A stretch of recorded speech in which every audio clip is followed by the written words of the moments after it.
Hi, this is Roger Moore, and you're listening to James Bond Radio. Hello, everyone, and welcome to a bonus episode of our 30 Days of No Time to Die, where today we welcome the return of a very special guest. It's only Spectre's own Dr. Vogel herself, Brigitte Millar. Great to have you back on James Bond Radio, Brigitte. Hi, everyone. Hi, Chris. Nice to be back. Yeah, it's great. So last time we spoke to you, you were taking part in a secret Spectre meeting, obviously in the last film Inspector, but this time around you're at a Spectre party for Ernst Stavro Blofeld's birthday, no less. So, wow, what was that like? That was absolutely fantastic. I mean, it's this great big dance hall, and you've got, I don't know, probably 100 plus people in there, I would say. I'm not sure what, probably more. And there's lots going on, sort of camera-wise and extra-wise, all the extras and the background artists. And you've got Daniel Craig in the middle, obviously, and everybody wanting to crowd around him and be close to him and get their face on screen. It was really exciting to film that. So before we sort of get into about the scene, a couple of things. Firstly, how many times have you actually seen the film now? I've seen it once. Just the once so far. Okay. And well, I must admit, I've seen it 6 times already, which is quite a lot. But yeah. I am a big fan. I really, really enjoyed what they did with this film. I think No Time to Die is a great way for Daniel to his sort of tenure, his sort of way to go out. And I've spoken to a lot of people, and the Cuba scene seems to be at the top of everyone's list or thereabouts in terms of this sort of Spectre party scene. Everyone seems to love it.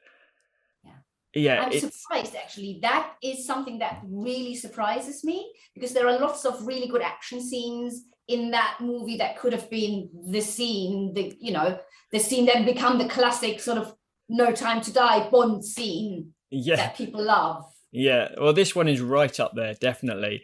Okay. So what I'd like to know is, obviously, since we last spoke, when this film was coming about, how early did you know it was going to happen in terms of there might be a Spectre involvement? And how did you first find out that you were going to be returning to the role of Dr. Vogel?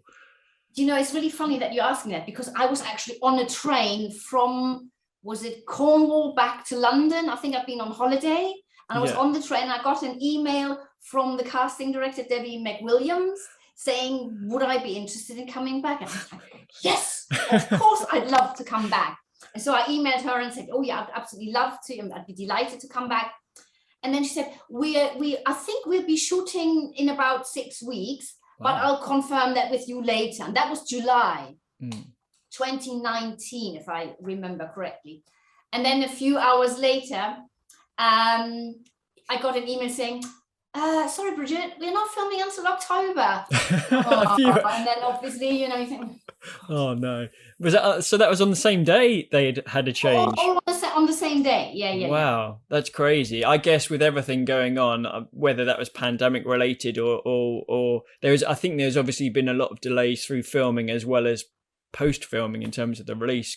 It's just quite. I mean, that was pre-pandemic, was it? Yes. Yeah. That was just because of other actors' availability. I think Rami Malek was filming elsewhere, so he couldn't fly out to London or something. He had other commitments, and that's why everything had to be rescheduled. Yeah. It's. I think that happens probably quite frequently, and particularly when it's your main star or the main villain or the main antagonist, if it's got to work around their sort of timetable, haven't they? So yeah, I thought it was a great idea to get Rami to play Safin. I thought he was brilliant. I've seen him in quite a lot of stuff. So you obviously got that email. That's fantastic. That must have been amazing. So in the lead up to the actual shooting stage, did they sort of send you a script? Did they send you the scene?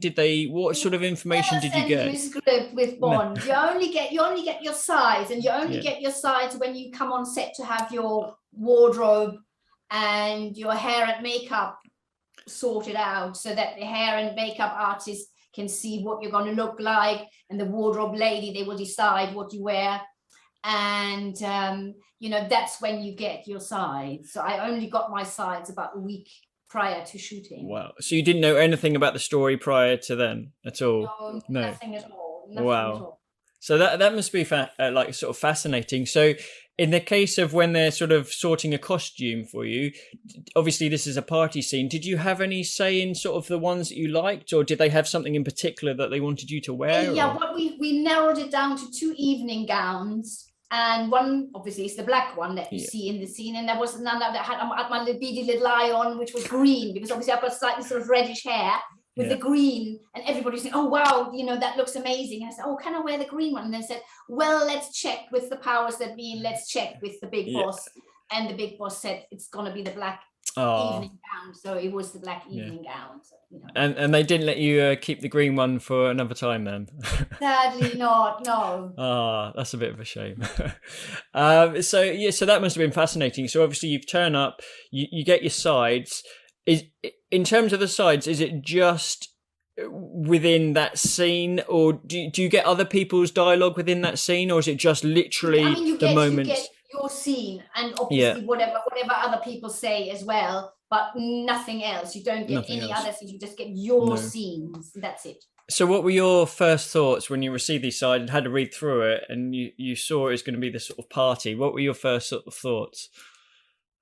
I thought, oh my God, another big crowd scene. What else is new? yeah. So it must have been quite interesting then, because I recognised quite a few faces that were there in the previous film as well. So what was it like sort of when you returned to Pinewood, seeing these familiar faces? Did everyone sort of, was it sort of quite exciting, everyone sort of seeing each other again? Yeah, I mean, there was Andy, obviously the Chinese guy, and Gediminas Adonaitis, who played Blofeld's right-hand man, whom I knew from, you know, before.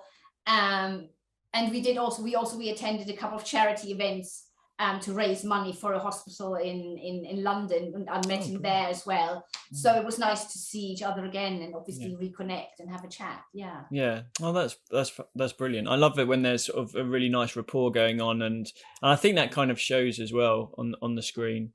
Yeah, it's great. And I just have to mention, there's a moment early on, I think it might be the first time we see you in the film, where there are the sort of the 3 bald guys, almost like vulture looking, where they've got the bionic eye on the cushion, and they bring it towards you, and it's sort of something that's really sort of subtle. I don't know I think I clocked it on the first one, and you've just got a glass of champagne and you toast to the eye, as in you're toasting to Blofeld's birthday. I thought that was such a good idea. Was that Carrie's idea? Was that in the script, or was that something? Yeah, that was improvised. Carrie and I, we improvised it. And because he called me over and we sort of tried out different things, and he said, go over there and do this and this and this, and no, that's not working. Go over there and do this and this and this. No, that's not working. Okay, sit down here, and now the eye comes, and do the, you know, toast with the champagne glass and wave and give him a little kiss, blow him a little kiss, and wish him, you know, happy birthday in prison of all places. And that was sort of Carrie's idea, and we sort of improvised all of that. Yeah. Well, that sounds fascinating. So obviously you spoke in German. What were the actual words translated? Sort of happy birthday or congratulations? Happy birthday to you, and you know, have a lovely time in prison. Oh, that's actually, I love that moment. Speaking of Carrie, now obviously working with different directors, each director tends to have their own sort of distinctive style. So what would you say Carrie's style is working with actors, and how is it different to maybe Sam Mendes works with actors? I don't know. It's difficult to say, because Sam Mendes is a theatre director, primarily a theatre director. I mean, I think that's how he started out, and then obviously he got into film. And Carrie is purely a film director. And I think with Sam, obviously one of the things that I might have mentioned to you before, Sam always said, when I came on set, he said he could always tell immediately just by looking at an actor whether they do need notes or whether to just leave them alone. And apparently I was one of those actors that he thought he could just leave to their own devices, because I got one little note from him in Spectre. And that was obviously when Blofeld comes in and she gets a bit flustered and nervous, and he was just saying I could do more of that. So that was other than that, I had complete carte blanche. Whereas with Carrie, he will tell you exactly what he wants, With obviously he'll give you freedom within a certain sort of bracket. You are within a certain, parameters. Yeah. But he's very precise, and he tells you exactly what he wants. So that was very different to Sam, who just gave me one little note, and for the rest of it, I was just left to get on with it as I saw fit, which is great. That's fantastic. It must be interesting, sort of working under the sort of different directors like that. It sounded like Kerry then, in that case, seemed to be quite open to improv and sort of mixing things up, which is also a really interesting thing. So what were the other things that you tried prior to the sort of toasting? We were just trying for my character to be standing further down in the dance hall. There was like a sort of a little sort of corridor, and Bond was going to walk past and give me a look, and we would maybe exchange glances, or sort of animosity or hostility, whichever. And obviously the camera wasn't picking it up in the way that he had hoped. So he just moved on to something else. Yeah. Oh, that's fascinating. Well, speaking of Daniel, did you get to chat to Daniel much on set? I didn't, because he was already on set when I came on set, and he was already in character. So obviously, as an actor, I understand he doesn't want to be approached and chit chat. So I just waved, and he waved back. So we just, obviously we sort of just acknowledge each other's presence, and other than that, he's in character, I'm in character, and that's the end of that. I imagine that to be the case. So I suppose if he's already in character, I imagine he's very sort of focused. I don't know if there was a chance to kind of see, did he seem more sort of relaxed or excited or focused compared to the last film? Very excited, especially about that scene, because obviously there were a lot of dancers and a lot of extras in that scene. And he was maybe he was even sort of trying his hand at directing, because he was sort of saying, can I have lots of movement in this scene? I would love lots of movement. So with the dancers moving on the left side, moving in that direction, the dancers on the right hand side moving in that direction, and sort of lots of, as you find at a party, people are not just standing, people are moving around a lot. And so we had this really sort of this flow in the scene with the dancers and the extras. And that was his idea that he sort of brought to the scene, that he sort of, suggested. And that's how the scene was filmed. Yeah, that's brilliant. So I guess in that way, Kerry and Daniel must have had quite a good relationship in terms of suggesting things for each other, for Daniel to do that. That's brilliant. So in terms of this scene, how many days did it take to film? Because obviously there's quite a lot going on, like you said, the background extras and everything like that. Scene. Very, very big scene. And obviously it's broken down into chunks, as I'm sure you can imagine. It's not all filmed in one day. No. It's broken down into chunks. And obviously there's one scene where we're all looking at Daniel, then where we're coming closer and closer and closer, and then moving back. And obviously that's maybe one chunk. And then there's the other chunk where obviously the vapor comes down from the ceiling, and we sort of all look up. And then there's that scene, the bit where we're all falling to the ground, and he walks out, and so it's obviously broken down into bite-sized pieces. And And so was that over 3 or 4 days, or? That was 6 or 7 days. 6 or 7 days. Wow. And was it shot on the same stage as Pinewood last time, or was it a different one this time? At Pinewood, same stage. Yeah. Oh, fantastic. So you mentioned obviously those scenes. I must admit, when I first watched the film, and you kind of can hear what Blofeld was saying over the earpiece, that he's talking about his party and everything, and then he mentions Bond's name. But first of all, you can see you and the other Spectre agents getting closer and closer, and there's a time where it suddenly cuts and there's a spotlight on Bond, on Daniel, and then suddenly you're right behind him, and it's quite a sort of a frightening moment in a way, because you're all just there. And I really, really enjoyed that. What did sort of Kerry say in terms of that? Did he want you to just kind of look intimidating, or just behind Daniel? Menacing. Well, menacing. That definitely worked, because it kind of I definitely felt that when I was watching it, which was great. Well, also I guess it's quite a big moment when the Heracles, like you said, the vapor comes down, and then the spectre agents start dying. For you, if I'm thinking about it, you must have, obviously you've got all the makeup on of all the boils and the effects, and you did a fall as well. So were there sort of stunts involved or anything like that? I had to have a stunt man help me with the break falling, because many years ago I used to do martial art, and obviously you learn to break fall, but that's when you're barefoot and you're wearing your karate gi and you've got mats and things, whereas in the dance hall you've got a stone floor that is cold. It was freezing in the dance hall, and it's also slightly damp, and you're wearing high heels and an evening dress, and how do you break fall doing that? They did take us away and we practiced break falling, but that's in another building where it's safe and warm and there's mats, and then all of a sudden you come back into the dance hall and it ain't like that at all. So it's like, oh my god, so I said to the stunt coordinator, can I have a stunt man please to help me? And the guy was absolutely fantastic. He was sort of padded under his evening suit, under his smoking, and the way we did it, I had to wrap my arms around his shoulders and keep my hands flat. And he would then fall down to the floor in a way so that I would fall on top of him. So to cushion my fall. Yeah. And to make sure that I wasn't breaking it. I wasn't falling on my elbow or my knee or hip and hurt myself. So that's how we did the scene. He would literally take me down with him, so to speak. Wow, that's great. And how many sort of takes did you do of that one? Quite a few. Probably half a dozen, maybe 8. Yeah. And you have to remember, the hall is icy cold. It was in October.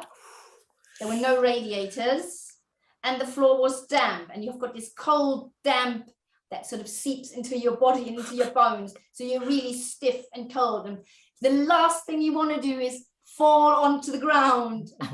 No. So it could have been potentially a little bit dangerous, but luckily I had this wonderful stunt man who kept me safe at all times. So that's brilliant to hear. And it's good that you can you kind of assess the situation yourself. You realize that would be the best thing, and then you asked about it, and then they're like, of course, here's a stunt man. And that's brilliant. The other thing, obviously, is the makeup, because it looks pretty gruesome. You've got this virus which suddenly. The makeup. It took a day to do, several hours to do, because it's a special kind of makeup. I think the way they do it is like a sort of thick, gooey sort of substance that they put on your face. And then it's obviously designed to stick, so it doesn't slide off during filming when it's damp or warm or cold or anything like that. It's got to stay in place. So it's a glue-like substance. There's glue to your face. And then they go in with they put these little pimples and spots and things on top of that. And it actually it hardens. So you've got no facial movement whatsoever. You're just like frozen with your facial expression. And the putting on is very laborious and time consuming, but the taking off even more so, because what the makeup artist said, under no circumstance must you pick at it and pull it off yourself, because it sticks to the skin. If you do that, you're going to rip off your skin. Ooh. Obviously, that's not something that you particularly want. So you have to wait your turn when you have it taken off. And then they soak a face cloth in some kind of liquid, and they put it on your face, leave it to sink in, and then they wipe it off, and then they take it off, because obviously they have to counteract this glue substance for it to come off again and peel it off safely without ripping your whole face off. God, that was time consuming, and it was laborious, and oh my god, it took ages, absolute ages. Sounds dangerous as well. Yeah, that's what I thought. I thought, oh my god, I hope they can take it all off. And there's no little bit left somewhere, but they were very thorough. So. Did you give yourself a good check afterwards, just to make sure they hadn't left a boil or anything like that? I certainly did. I didn't want to end up with a little bit under the chin, and then So was that all on the same day? It was the over makeup? several days. I think we did 2 or 3 days with the Wow. Okay. face makeup. With the makeup, yeah, that is a lot. And did you have the same sort of makeup person on each day, so you got to know them quite well? Yeah, I think they do the same thing every time. Then once it's been filmed, they do it very, very, very similar, as close as possible. Yeah. And so what I mean, that I really like that bit, obviously, where everyone's sort of dying and you just see some of them with bleeding noses and everything is going on. Were you just kind of thinking, well, this is it, this is the death of poor Dr. Vogel here? Yeah. Oh. I was actually quite sad that she died. I mean, obviously it was to be expected, because I think the second AD, when I finished on Spectre, when we wrapped in Italy, the first or second AD said to me, Brigitte, villains that don't die, they tend to come back. Wow. Even then, as it was 2015, and so obviously I knew that the second time round she would probably come to a sticky end. Yeah. But it makes for a memorable moment, that's for sure. Definitely. So were there any elements that you'd heard of, maybe when you read your sides or anything like that didn't appear, or anything that was filmed in that scene that didn't make the final cut? Is there anything that didn't make... Well, I think when we were filming there was a lot of footage with the dancers, and I'm not sure how much of that, not as much as ended up in the scene.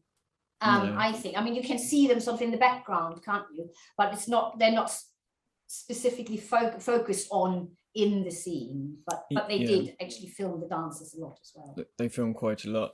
And so after you'd done the sort of death scene, I imagine it was kind of like the end of filming for quite a few people at that time, obviously the Spectre agents. What was it like then? Did everyone sort of have their goodbyes? Did people kind of hang around, or was there a mini celebration, or how did that go?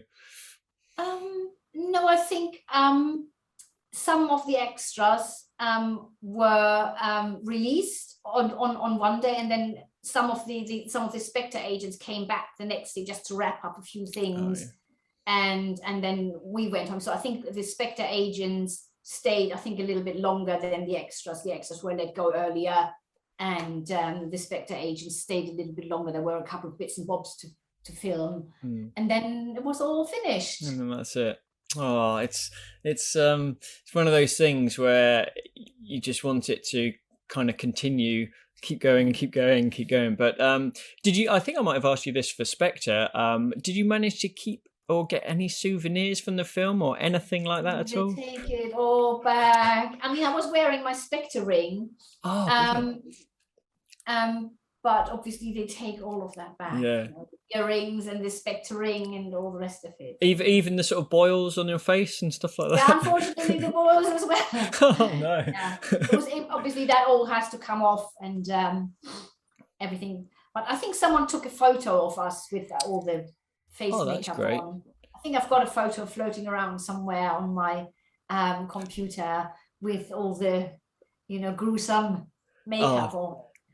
That'd be fantastic to see. I guess they have on-set photographers, don't they, quite a few times. Yeah. Did you have to sort of do any posing for sort of photos when the cameras were? They just had they had to take a picture just to see what you looked like. So the makeup continuity would know what exactly, for continuity purposes, what you look like. Yeah.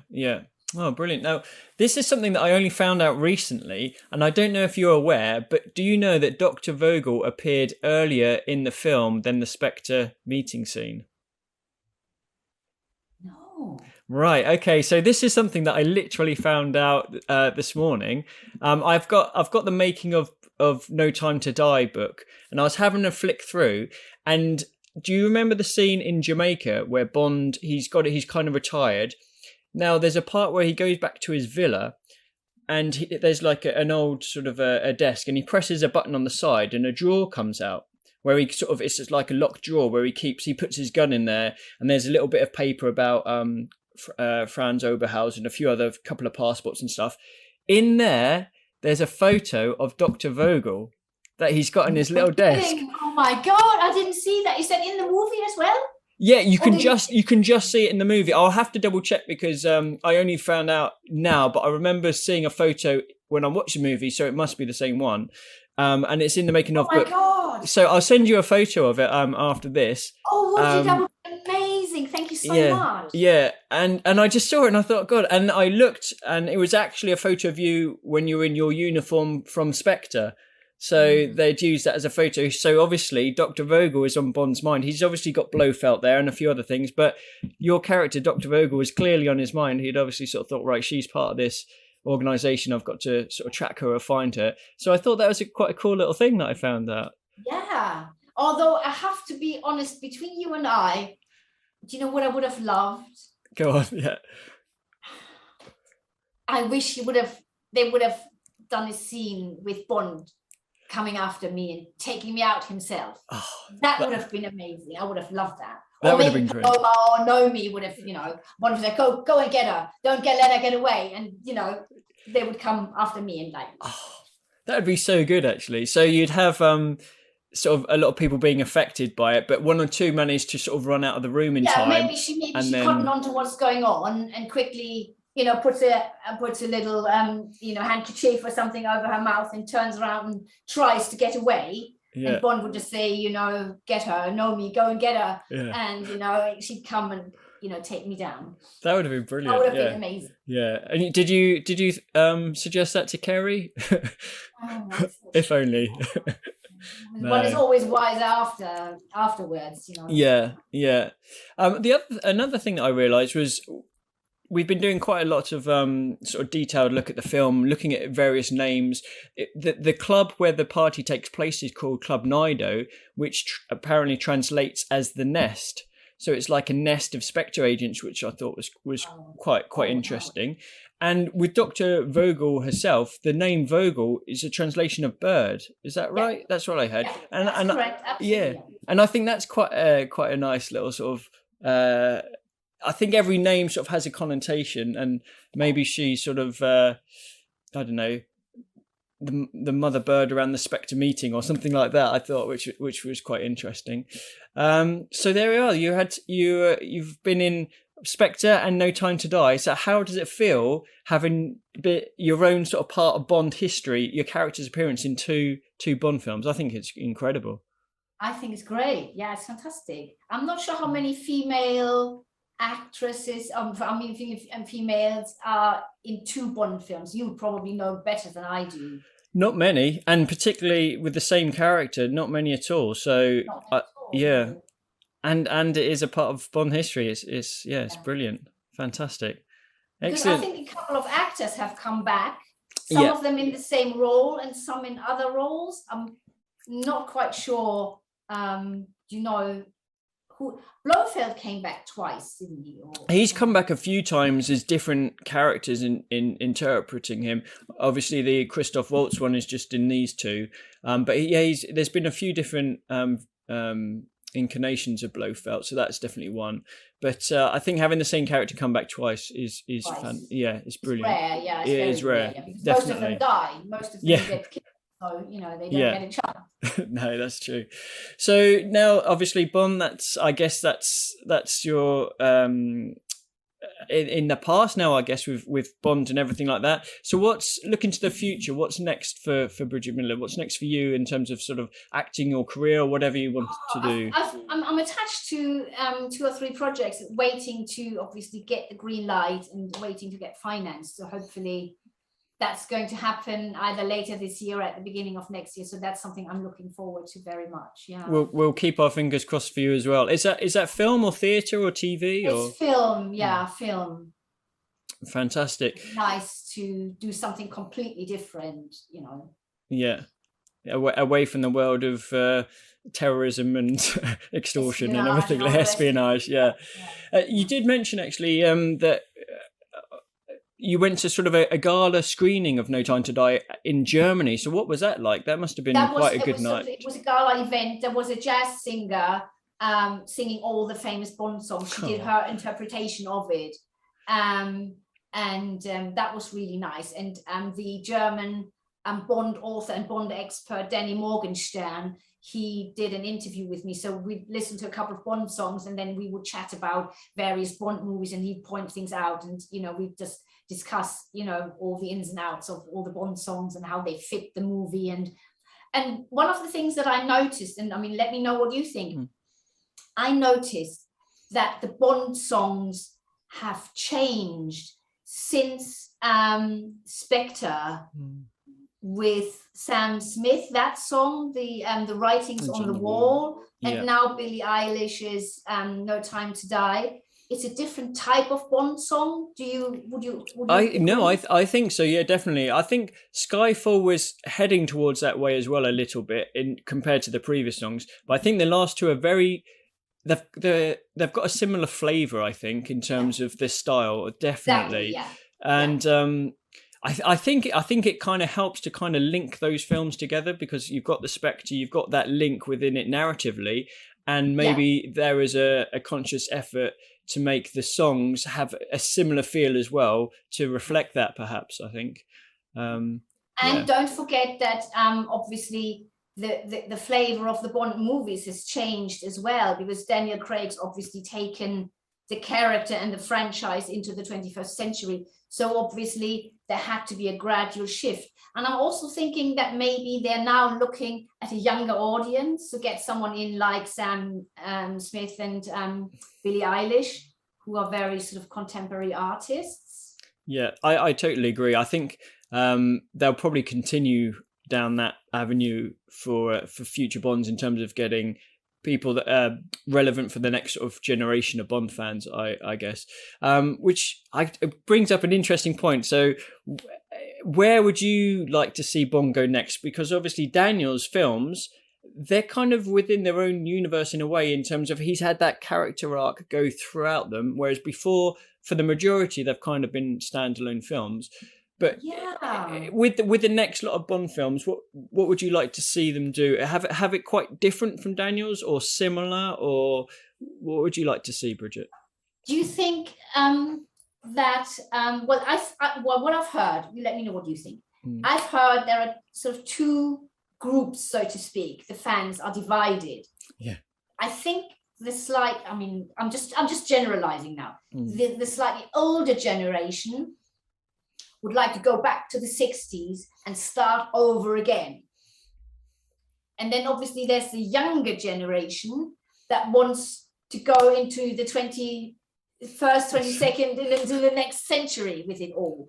Yeah. And I think the writings on the wall, because we've already seen with all the, with all the technology and with these bioweapons and all of that, and obviously the death of the Spectre organization, the deck is clear now for a new villain to come, and definitely, for the story can now be taken anywhere you want to take it. Yeah, and I think that in a way, the ending that we got and what happened, I think that's a perfect way to then wipe the slate clean, and now you have a chance to go, like you said, potentially do a period set one, potentially do a contemporary one, but with a different twist on it to what we had with Daniel. So I think it'll be really interesting to see where they go. And like you, I have heard sort of people wanting both of those things.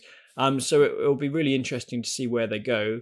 So what was when you were watching the film? So when you went to Germany, the Gala event, is that the one and only time that you've seen the film so far? No, I saw it elsewhere. You saw it elsewhere. Yeah. And so what was that like, seeing yourself and that particular scene when it came up? Was it a good buzz? Were you like, oh wow, that was a really great scene? Yeah, I mean, it is a very impressive scene. I think, for me personally, because Spectre's been, Spectre's always been bugging James Bond forever and a day. I mean, he must have been really fed up with them and be so glad that they were now all terminated. I think maybe if they made a little bit more of it, rather than just have them all drop dead in one spot. Because it's such, it's such a powerful organization. Why do you think Blofeld organized all of that? What are your thoughts on it? Well, I know that he had Primo, the guy with the bionic eye, was following Bond, so he kind of knew that Bond was going to be assigned to go to Cuba because Felix had asked him to find that Obruchev guy. So I think part of it was Blofeld knowing, well, they must have known that Bond was going to be there because obviously part of his present was to kill him. So they had planned to do this DNA switch so they could kill him. So they must have known that Bond was there. And I guess Blofeld just wanted to celebrate that by throwing a party for his sort of spectral organization. But I definitely agree with you in terms of the having them all in one place and then suddenly die. The way that I looked at it is quite tricky because I think Spectre, I've seen it, it can be seen as two things. It can either be seen as this massive organization with people everywhere. There's like hundreds of thousands of people that work for it and everyone's under Blofeld at the top. Or potentially there's Blofeld and then there's kind of like an elite agents who work for him and then maybe a few sort of minions beneath that. And I think in my eyes, rather than everyone that's ever been connected to Spectre is dying, I think it's the kind of like the elite agents. So all the people around the boardroom table, they're the high up in the organization. And I think they're the ones in my eyes that were targeted, which is why there were still people with machine guns afterwards that were trying to get Bond and stuff. So that's how I've kind of interpreted it. But I think the main trouble is that they didn't have the rights to Spectre prior to the film Spectre. And for legal reasons. And so as soon as they got the rights, I think it was like, right, we have to use them, which they did. But the trouble with that is obviously Daniel only had 2 films. And then to try and fit all of that into 2 films and kind of retcon a bit by saying previous films were connected is difficult. I think if they had the rights and they had Daniel for 4 or 5 films and they could plan it all out, there would have been a lot more of the Spectre stuff going on within those films. It was purely just because they only had 2 films, I think. So yeah, it's a bit of a shame on one side, but then it was great to sort of see it again and see it back from the other side. So what did you think of the ending then? What were your thoughts? Did you know it was going to happen before you'd seen it? No, it didn't occur to me because I thought, I mean, sort of what I know about Secret Service and all of that sort of thing is I know that agents can get a new identity, they can be relocated, they can even have their face changed, they can start a new life elsewhere. And I would have thought that would be maybe pretend that he's died, maybe make it look as if he's died in some accident or something, and then for him to get a new passport and a new identity and a new life in South America or wherever, where he could then live with Madeleine and their daughter. Yeah, it's quite an interesting one. I think this is really divided. This is where it's divided people. I think the majority of people think the film is great and lots of scenes in it are great, but I think this ending is very much divided opinion. Personally, I really enjoy it. I think the first time I saw it, I was so in shock, I didn't know what to think. So it was a bit like, wow, what have I just seen? Because it's so different. We'd never seen anything like that before. And then seeing it afterwards in repeated viewings, I just came to realise that I think it's a very good ending, particularly for Daniel's Bond, because it kind of wraps up his tenure.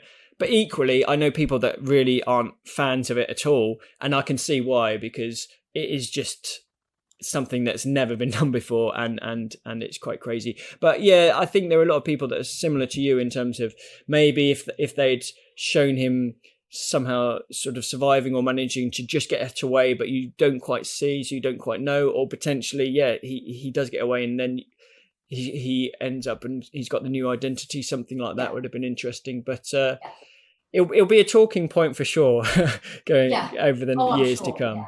Yeah, definitely. Brilliant. Well, Brigitte, it's been absolutely fantastic catching up again. It's been brilliant. I hope you've enjoyed it. I certainly have. Yeah, I always enjoy talking to you. You're so knowledgeable. It's amazing. All the things that you know, all the little details that you've told me that I wasn't aware of at all. I mean, I'll be sure to send on that picture of the book. And if you know anyone that's got a copy, if not, we might be able to see it. But if not, I'll scan it. But I'll send over the picture. But I thought it was so. What are the chances that the interview was going to be today, and I just so happened to see that picture today. So next time I watch the film, I'm going to make sure I clock it when he opens the drawer, because I remember seeing a photo. Yeah. So, thank you so much. No, that's okay. You're welcome. I thought it was a nice little thing to mention. So yeah, there we are. It's been a fantastic interview, and all the best for the future, Bridget. And thanks for having me back. You're welcome, and it'll be great to hear how you get on with your future projects as well. Yeah. Excellent. All right. Take care, Bridget. Thank you so much. Thanks. Bye now. Bye. Bye. Hope you enjoyed the show. Good night.